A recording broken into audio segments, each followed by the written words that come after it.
नमस्कार प्यारे विद्यार्थियों, जैसा कि हम अध्ययन कर रहे थे न्यूक्लियर फिजिक्स में जो अपना टॉपिक होता है साइक्लोट्रॉन, उसके लास्ट में हमने आवर्ती F निकाली थी।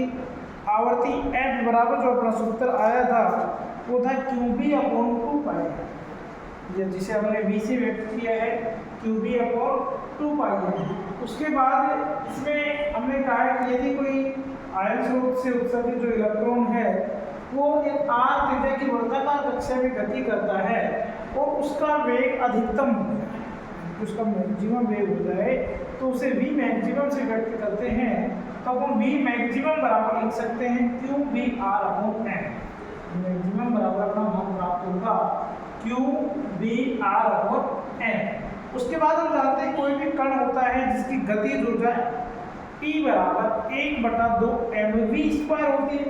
1/2 m ऐसे कैसे v maximum square v maximum का मान रखेंगे तो अपने पास जो सॉल्यूशन प्राप्त होता है काइनेटिक एनर्जी का E के बराबर प्राप्त होता है 1/2 q² b² r²/n।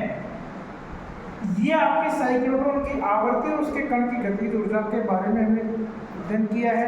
उसके बाद में इसमें कहा है कि यदि कोई इलेक्ट्रॉन या कोई भी आयन D जो अपने D थी D से निकलने से पहले n चक्कर लगा दे, कितने चक्कर लगा दे?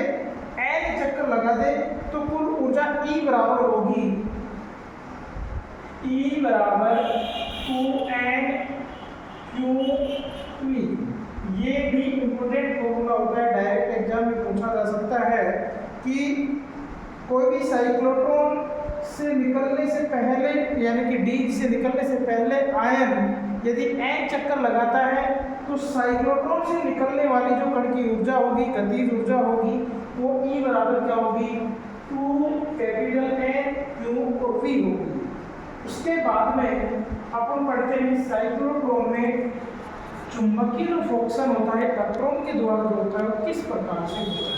पहले विद्यार्थियों हमने देखा है कि साइक्लोट्रॉन में जब कोई आयन चक्कर लगाता है तो वर्तीय कक्षाओं में चक्कर लगाता है जिसका मूल बिंदु केंद्र में होता है। जैसे हमने चित्र बनाया था, ये अपनी दो डी होती है, डी के रूप में डी के आकार में होती है इसलिए डी कहा जाता है। इनके मध्य में अपना एक आयन स्रोत उपस्थित होता है जहां से हम इनको वर्तीय रूप में बताया गया है कि ये चक्कर लगाता रहता है, इस प्रकार चक्कर लगाता रहता है और लास्ट में लक्ष्य की ओर अग्रसर होता है। तो इसलिए कहा है कि कभी कभी क्या होता है, ये आयन मध्य में न होकर के यानी कि साइक्लोट्रॉन में इनकी व्यवस्था यानी कि ध्रुव की व्यवस्था इस प्रकार की जाती है कि जिन आयनों की कक्षा साइक्लोट्रॉन के मध्य तल में स्थित नहीं हो वो भी किसके कारण है? चुंबकीय क्षेत्र के कारण जो अपना बल लगता है उससे मध्य तल में आ जाए। क्या कहा गया है कि साइक्लोट्रॉन के जो ये ध्रुव लिए जाते हैं अपने, इनकी बनावट चुंबकीय ध्रुव जो लिए जाते हैं इनकी बनावट इस प्रकार से रखी जाती है कि जिन आयनों की कक्षा किसमें नहीं हो, साइक्लोट्रॉन के मध्य तल में भी स्थित नहीं हो, तो भी वो चुंबकीय बल जो इसके ऊपर लगता है उसके कारण उसके बीच में स्थित हो जाए। इस प्रकार की प्रक्रिया या इस प्रकार की जो व्यवस्था होती है वो चुंबकीय फोर्सन कहलाती है। अर्थात हम क्या कह सकते हैं कि एक उपयुक्त चुंबकीय क्षेत्र के माध्यम से इलेक्ट्रॉन की धारा का जो अभिसरण होता है वो चुंबकीय लेंस की तुलना करता है। अब ये एक छोटा क्वेश्चन आपसे पूछा जाता है यूनिवर्सिटी एग्जाम में कि साइक्लोट्रॉन में चुंबकीय फोर्सन क्या होता है, तो आप ये लाइन भी लिख सकते हो, तो ये इंपॉर्टेंट लाइन है, या फिर आप लिख सकते हो कि साइक्लोट्रॉन के ध्रुव की बनावट किस प्रकार ली जाती है कि जिन आयनों की कक्षा साइक्लोट्रॉन के मध्य तल में स्थित नहीं है तो वो उसमें लग रहे चुंबकीय बल के कारण मध्य तल में स्थित हो जाते हैं। यह प्रक्रिया चुंबकीय फोर्सन कहलाती है।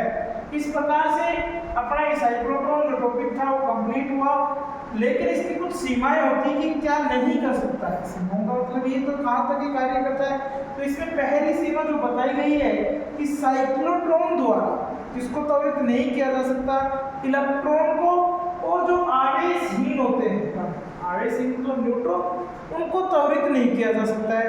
इलेक्ट्रॉन को त्वरित नहीं करने का कारण क्या है कि जो इलेक्ट्रॉन होता है उसमें द्रव्यमान तो कम होता है और वेग बहुत अधिक शीघ्रता से प्राप्त किया जा सकता है, इसलिए साइक्लोट्रॉन द्वारा इलेक्ट्रॉन को त्वरित नहीं किया जा सकता है। जबकि दूसरा इसमें बताया गया कि साइक्लोट्रॉन द्वारा जो आवेशहीन कण होते हैं उनको, जैसे आवेशहीन कण कौन सा होता है, न्यूट्रॉन होता है, उसको भी त्वरित नहीं किया जा सकता है। तीसरी इसकी सीमा है कि साइक्लोट्रॉन द्वारा किसी आवेशित कण को अधिक वेग से त्वरित नहीं किया जा सकता है, क्योंकि इस कण का वेग प्रकाश के, यानी कि इस कण का जो वेग होता है वो कहाँ तक हो जाए, प्रकाश के वेग के बराबर हो जाए। ये बताया गया है कि साइक्लोट्रॉन द्वारा किसी आवेशित कण को इतने अधिक वेग से त्वरित नहीं किया जा सकता है कि इस कण का वेग प्रकाश के वेग के बराबर हो जाए।